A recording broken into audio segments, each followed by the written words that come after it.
I'm Elizabeth Martin at womenslaw.org, and so my path to get to women's law is graduated from college, didn't know what I wanted to do, ended up playing a lot, climbing in the mountains, and volunteered at a domestic violence shelter really because I felt a little guilty about how much fun I was having otherwise.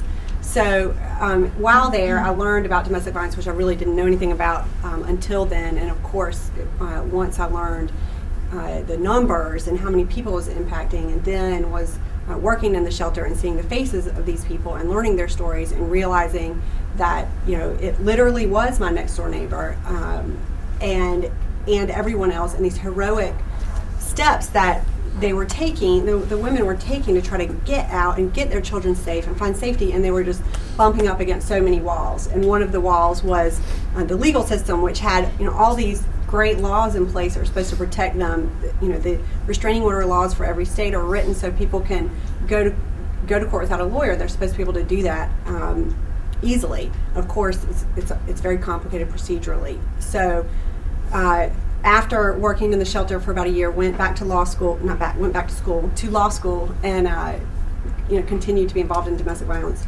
services, and along came the internet, and suddenly it seemed like this great way to get out unlimited amount of information to unlimited numbers of people at very low cost. So I kind of likened it back to some research I had done in the women's movement in Peru, and when the Xerox machine hit in Peru, it was like this major breakthrough because suddenly they could copy all this stuff about the women's rights in Peru and get it out to the countryside. And so I thought, wait, it's the same thing, except it's even easier now. Women's law started 8 years ago. Originally, it was me and my laptop in my kitchen, and trying to get people on board with the idea, doing a lot of calling, a lot of talking to every organization out there. I think those are some questions that you want to talk about later. And finally saying, all right, well, I'm just going to do it. And so that's what I did, started working on it, and I finally met Matt, who helped sort of get us kind of out of my living room and into an actual office and kind of start getting our grounding. And then now we've moved out, and we are, our budget will always be fairly small. It's about $500,000 a year, and we have 6 people on staff, and we'll be holding steady hopefully through this financial climate at that level. But we are definitely in a pretty solid growth phase, although it will go like this for a while. Do you want to just say a little bit about sort of what exactly sort of you do? Women's law is, we provide legal information on the internet for victims of domestic violence and sexual assault. We do it all in plain language format so people can read it without a lawyer.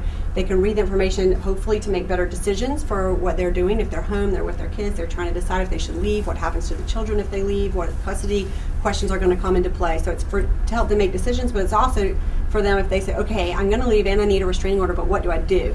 Okay, here's the form, here's what you need to do to get the form, to get the information that you need to put on the form. You need to go to this courthouse, click here for this step-by-step on how to get through that process. Also, in your community, there are lots of organizations out there to help you. Here they are, and here's how they can help you.